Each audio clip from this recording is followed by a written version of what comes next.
Assalamualaikum warahmatullahi wabarakatuh, sahabat taklim dimanapun berada. Pada pagi hari ini ada sebuah buku yang ingin saya bahas. Mungkin tidak cukup untuk merangkum buku ini dalam satu video, jadi sepertinya akan 2 atau 3 video. Bukunya berjudul Bibir Tersenyum, Hati Menangis, yang mana buku ini ditulis oleh seorang cendekiawan, oleh seorang penulis Muslim kelahiran 75 yang merupakan lulusan dari Universitas Sains Al-Quran Wonosobo, bernama Muhammad Muhyiddin. Buku ini terbitkan oleh Diva Press. Mudah-mudahan buku ini menjadi wasilah pahala bagi beliau. Amin ya rabbal alamin. Dan jika penulis menonton video ini, Bapak salam kenal. Sungguh sangat bagus buku ini. Bisa menginspirasi saya dan mudah-mudahan menginspirasi banyak orang di Indonesia khususnya. Buku ini berjudul Bibir Tersenyum Hati Menangis, yang mana buku ini sangat cocok untuk sahabat sekalian yang apakah pernah merasakan dilema, misalnya bekerja tapi sebenarnya tidak menikmati pekerjaan itu, mengeluh, merasa terpenjara. Tidak hanya bekerja, dilema-dilema saat pernikahan misalnya, atau dilema menjadi seorang orang tua, sehingga hati begitu berat menjalaninya. Dan kita pun terpaksa menjalaninya dengan bibir yang tetap tersenyum, tetapi hati malah hancur dan menangis. Buku ini akan menjadi bimbingan buat sahabat sekalian, sahabat taklim sekalian yang ingin lalu seperti apa kehidupan yang mesti dijalani, pertanyaannya. Yang kedua, lalu ingin menyelaraskan antara hati, pikiran dan perbuatan, sehingga sebagaimana visi taklim ilmiah, hatinya kuat, akalnya hebat gitu. Nah, jadi harapannya jadi buku ini memang disusun untuk sahabat sekalian yang dalam posisi seperti itu dan ingin tahu cara untuk keluarnya seperti apa, dan ingin tahu seperti apa sih Islam memberikan solusi bagi kita yang ingin keluar dari masalah seperti itu. Kebetulan buku ini saya baca pas saya juga lagi merasakan seperti itu. Jadi mari kita mulai saja. Baik, ada banyak yang ingin dikatakan, tapi mudah-mudahan apa yang disampaikan hari ini menjadi sesuatu yang bermanfaat. Sahabat sekalian, ketika kemarin saya merasa drop, saya nggak tahu apakah ini memang seperti sebuah siklus. Nah, saya belum mendapatkan referensi bahwa lelaki itu ada siklus emosionalnya. Ada saat-saat ketika ngerasa drop, ngerasa nggak semangat kerja, ngerasa nggak merasa semangat dalam hidup bahkan, ataupun sesuatu yang semacam itu. Suatu yang mungkin sebagian orang menyebut stres, bahkan ada yang sampai depresi begitu dan sebagainya, frustasi mungkin istilahnya. Tapi itu memang sebuah apa sebutnya tuh, diagnosa seorang psikiater ya. Jadi kalau misalnya kita jangan mudah melabeli diri kita pada suatu kondisi tanpa keabsahan. Ya mungkin kita bisa hanya seperti saya pusing sakit kepala gitu, tapi kan menyebutkan apa ini penyebabnya, apa ini indikasi apa, itu sebaiknya psikiater yang memberikan apa sebutannya, diagnosa gitu. Diagnosanya apa. Baik, buku ini memang di awal bagian menceritakan tentang seseorang yang misalnya merasa tidak semangat dalam hidup begitu, merasa bahwa kehidupan begitu menyeret mereka, dan akhirnya mereka pun terjebak pada sesuatu yang tidak membahagiakan kehidupannya. Buku ini terdiri dari 7 bab saja. Judulnya pun awalnya ketika saya membaca buku ini agak sulit dipahami ya, maksudnya apa di setiap babnya gitu, tujuannya apa, goalnya apa. Tapi ketika saya coba 2 kali membaca, mulai terlihat, oh ternyata buku ini sangat bagus ya, sangat banyak daging di dalamnya. Kalau misalnya sahabat sekalian sudah terbiasa menonton training-training dari Amerika misalnya, biasanya training dari Amerika itu sifatnya banyak hal yang praktis. Lalu ada kajian teoritisnya dan banyak hal praktis sehingga bisa menjadi acuan kayak seperti metodologinya seperti apa untuk menganalisa, teknik untuk melakukan perubahan seperti apa. Biasanya training trainer dari Amerika seperti itu pendekatannya. Baik di dalam bidang career development, psikologi maupun hal-hal teknikal. Sedangkan buku ini memang ditulis tidak berfokus seperti itu. Dia lebih menyampaikan beberapa konsep, menyampaikan beberapa referensi, adapun teknisnya dikembalikan kepada masing-masing pembaca. Yang saya tangkap seperti itu. Jadi kalau misalnya sahabat sekalian sudah terbiasa mengikuti training yang ada bimbingan teknisnya, yang ada kayak misalnya metodologinya seperti apa gitu. Membaca buku ini mungkin agak sedikit alien gitu karena lah kok ini konsep semua seperti itu. Buku ini memang konsepnya ditulis menurut penulis ditulis psikologi berdasarkan berbasis nalar Islami begitu.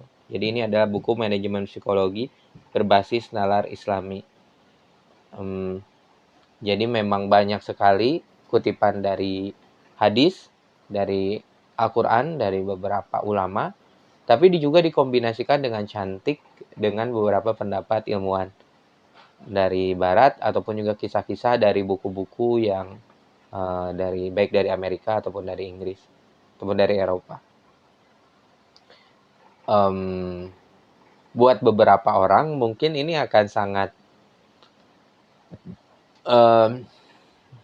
sangat membantu ya. Tapi ada beberapa orang, khususnya mungkin yang konservatif, yang akan sedikit mungkin semacam gitu.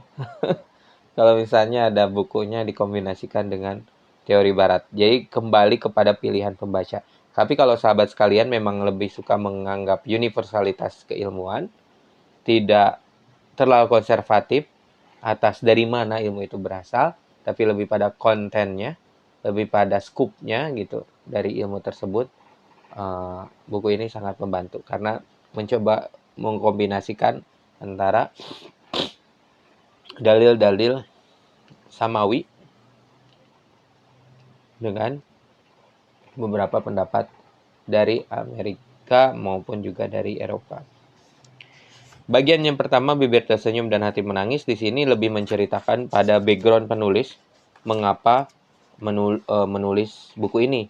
Jadi dia mengisahkan bahwa dia bertemu dengan seorang sahabatnya yang bekerja di suatu restoran, begitu.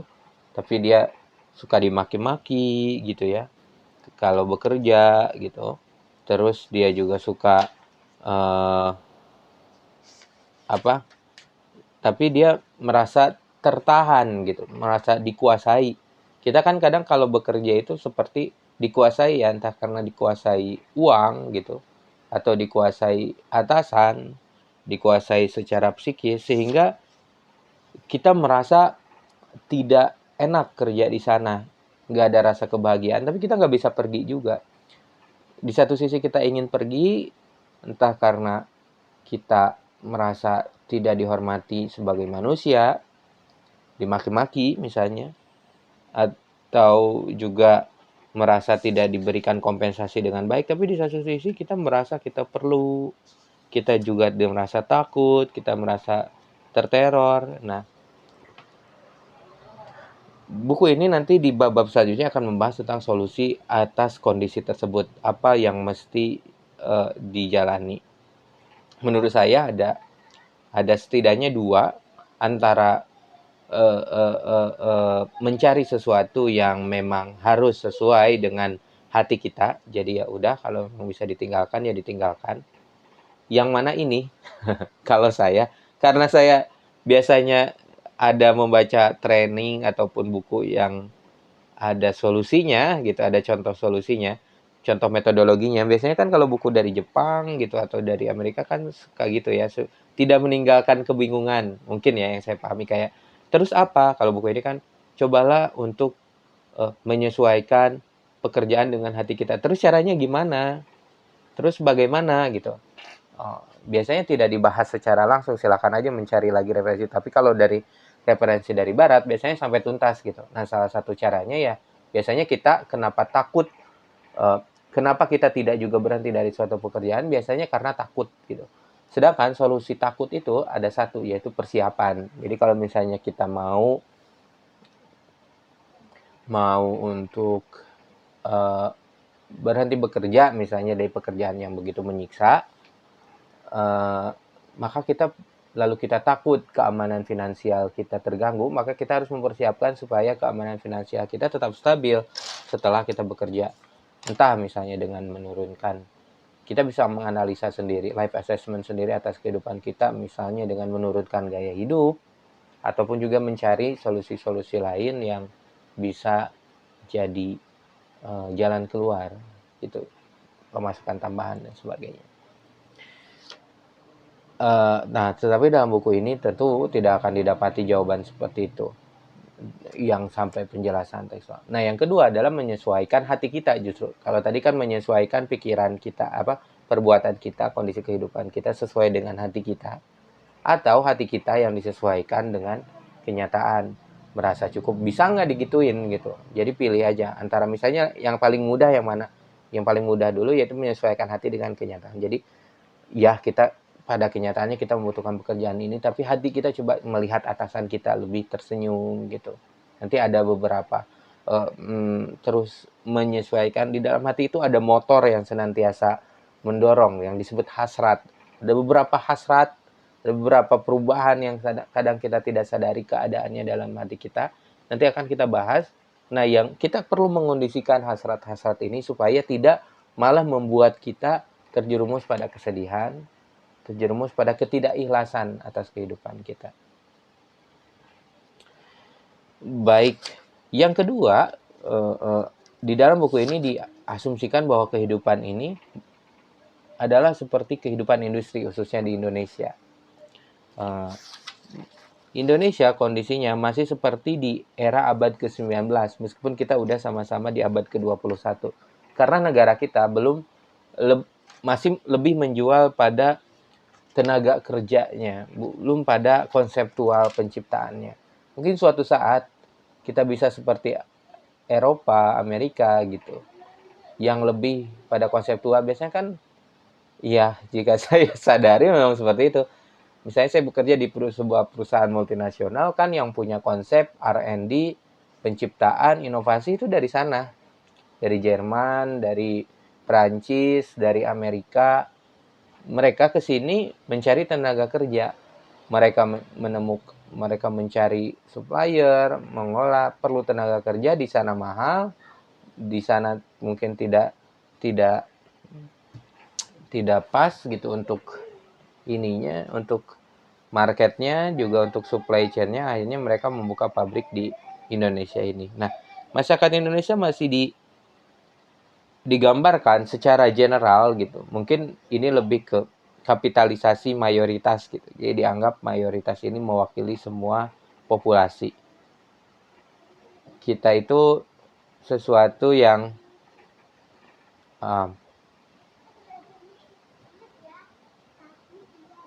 lebih keindustrian seperti itu gitu. Sehingga kita sehari-hari ya cenderung berangkat pagi, mandi, sarapan, pergi ke kantor, tiap hari terjebak pada siklus tersebut.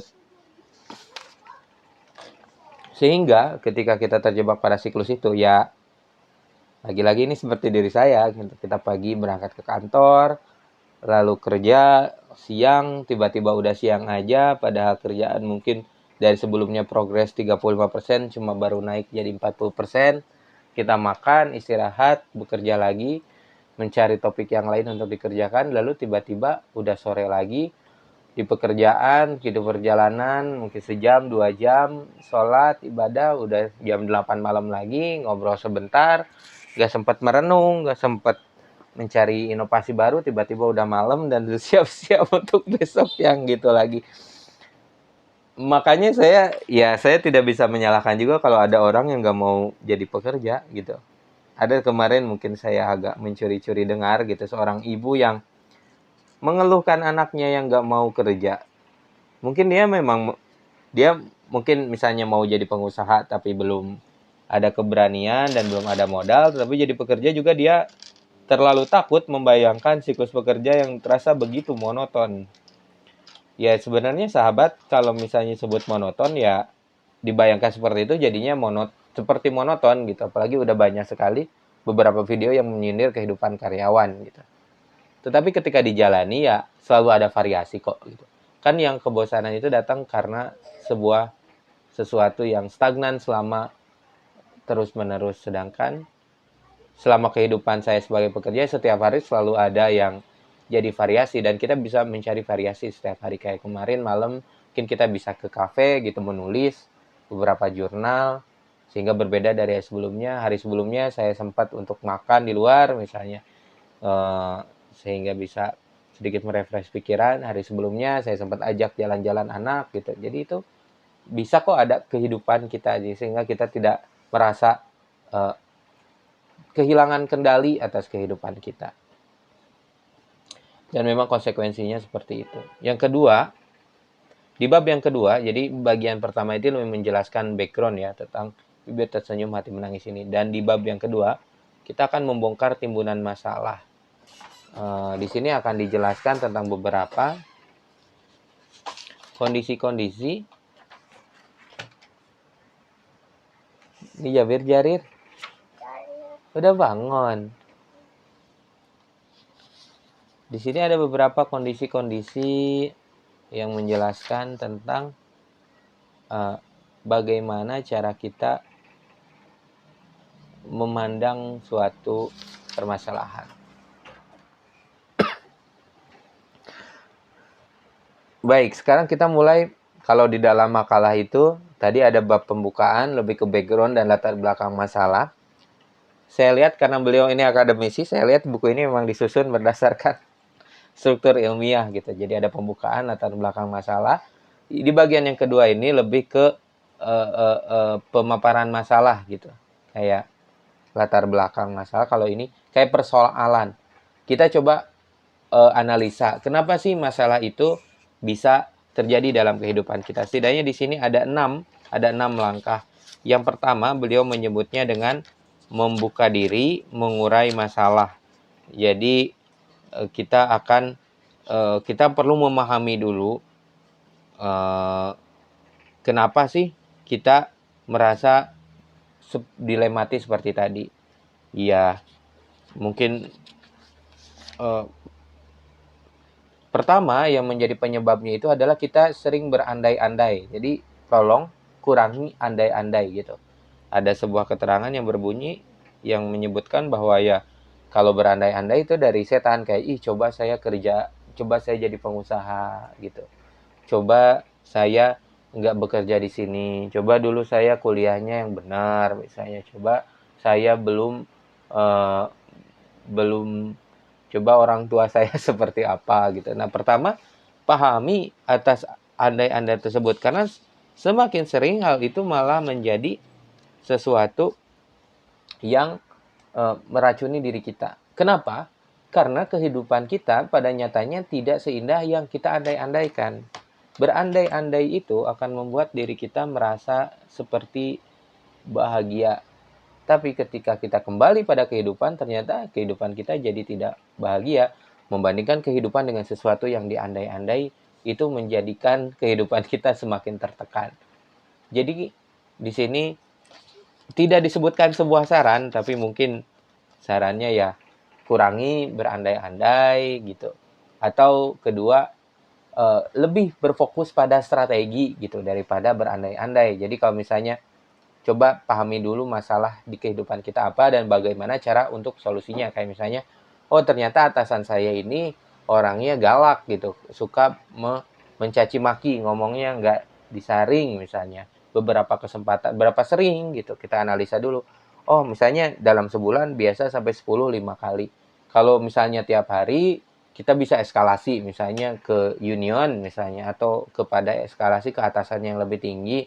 Tapi kalau misalnya masih 10 sampai 5 kali, mungkin kita bisa secara personal ngomong langsung dengan atasan misalnya, jika memungkinkan, Pak, coba Bapak kurangi berkata-kata, misalnya saya payah, atau saya kamu gantung misalnya, atau kamu saya gantung kalau kamu nggak nyampe target, atau misalnya kamu kerja buruk sekali, kamu nggak bisa kerja. Kata-kata seperti itu kan pasti menyakiti hati kita. Coba sampaikan, Bapak coba cari kata-kata yang lebih enak gitu kedengarannya. Seperti coba lebih membangun misalnya, seperti itu salah satu. Nah, tetapi inti dari buku ini adalah coba kurangi maksud cara kita sudah tahu bahwa berandai-andai ini memiliki dampak negatif, jadi hindari jalan yang itu gitu. Hindari jalan untuk coba saya badannya lebih tegap misalnya, atau coba saya apa wajahnya apa gitu. Coba lebih berfokus pada menyiasati strategi jalan keluar dan menganalisa dari hal tersebut. Ada banyak sih, jadi mungkin suatu saat kita coba bahas, dan silakan ditulis kolom komentar jika ada yang perlu dibahas. Um, Kalau misalnya ada yang mau ditanyakan juga silakan tulis kolom komentar. Kedua, langkah yang kedua adalah menguasai hidup. Jadi kehidupan kita itu kenapa merasa merana itu dilema itu, karena kita belum merasa menguasai hidup, tapi lebih merasa dikuasai oleh hidup gitu. Kenapa kita merasa dikuasai oleh hidup? Ya karena dia lebih memilih pada mengikuti hasratnya atas kekayaan, kemewahan, kedudukan tinggi, kehormatan. Itu penyebab seseorang tidak bahagia.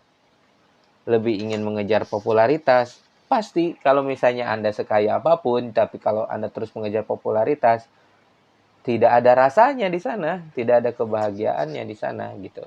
Enjoy the process, enjoy the process.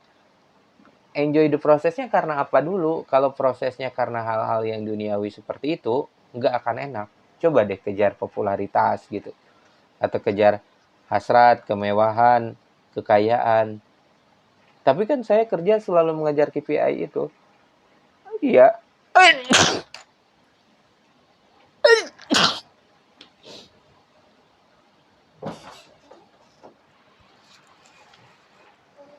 Tapi apakah itu bisa mendatangkan kebahagiaan gitu?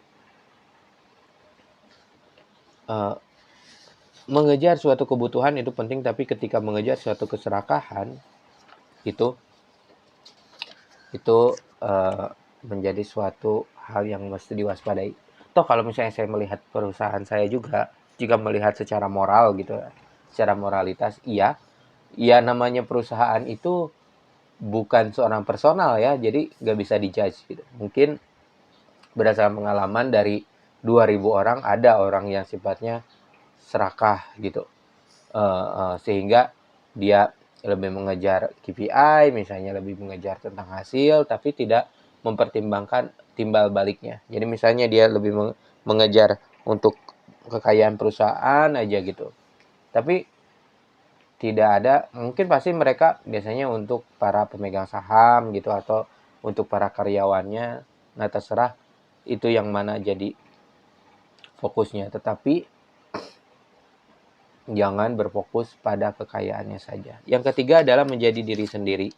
Nah, solusi untuk kebahagiaan setelah kita tahu bahwa kita itu tidak merasa dikuasai oleh dunia, lebih menguasai dunia, caranya adalah menjadi diri sendiri. Jadi hilangkan pengendali-pengendali atas diri kita, misalnya omongan orang lain, sugesti mental, kayak misalnya saya mah nggak bisa ini, saya mah bukan orang gitu, saya mau orangnya emang begini gitu. Itu kan udah sugesti mental diri kita ke diri kita sendiri.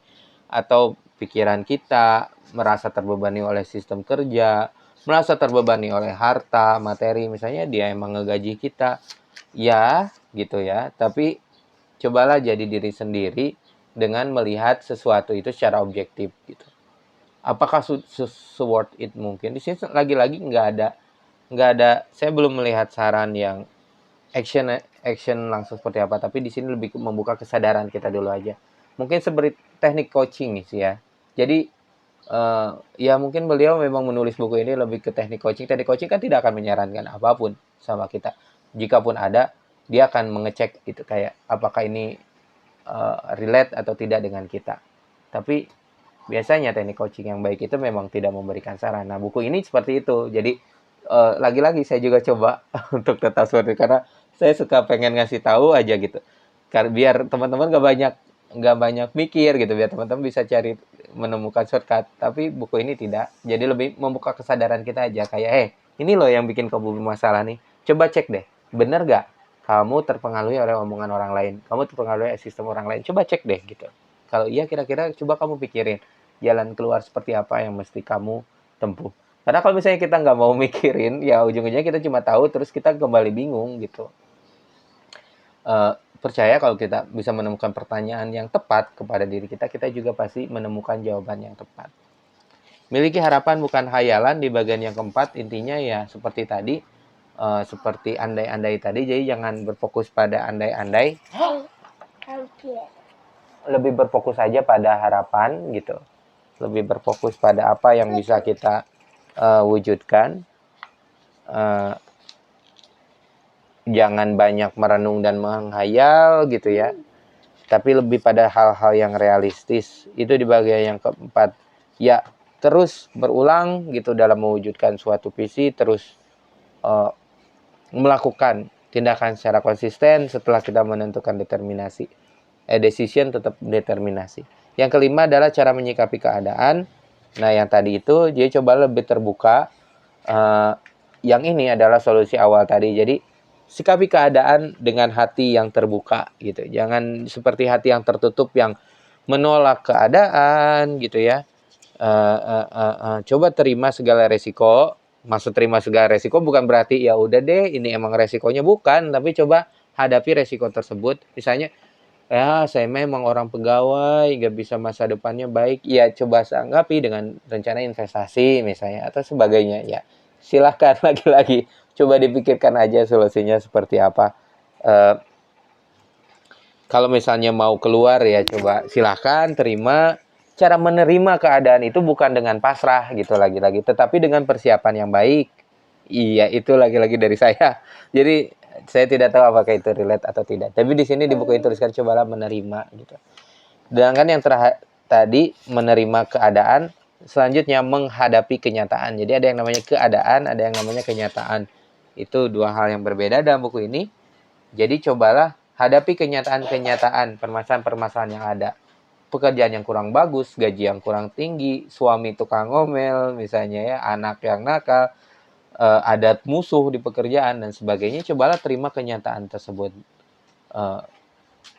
Apapun kenyataan Anda sekarang ini, hanya ada satu cara, yaitu cobalah memaknai, merasakan, dan menikmatinya. Menikmati.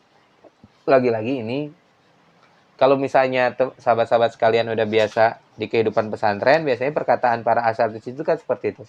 Seperti metamorfosa gitu. Bukan metamorfosa kupu-kupu ya. Metafora kadang itu, kiasan. Jadi mesti kitanya yang juga cerdas gitu dalam memahami ilmu tersebut. Baik sahabat sekalian, baru 2 bab saja. Ternyata lagi-lagi membahas buku itu tidak mudah. Jadi kalau sahabat sekalian, intinya kalau sahabat sekalian sedang merasakan bibir tersenyum, hati menangis, silakan untuk baca buku ini. Buku ini lagi-lagi sangat cantik ditulis oleh Ustadz Muhammad Muhyiddin. Tips saya jangan membacanya dengan pandangan seperti ketika kita melihat training dari Amerika atau Eropa, tapi lebih ketika membaca Al-Quran, mungkin seperti itu ya. Jadi ketika biasanya mungkin sepertinya penulis memang berlatar belakang pesantren, biasanya orang pesantren gitu, orang kiai ya, mengajarkan dan belajar dengan cara seperti itu. Saya nggak tahu ya cara pendekatan seperti apa, tapi ya mudah-mudahan Allah Subhanahu Wa Taala jalan manapun yang ditempuh ketika kita mengajar selalu memberikan manfaat kepada masyarakat, selalu lebih baik, dan juga untuk sahabat taklim semuanya. Terima kasih sudah menonton video ini sampai akhir. Mudah-mudahan bermanfaat. Senantiasa maju, senantiasa beriman, yang mana kita memiliki hati yang kuat, iman yang hebat, hati yang kuat, akal yang hebat. Terima kasih. Wassalamualaikum warahmatullahi wabarakatuh. Alhamdulillah.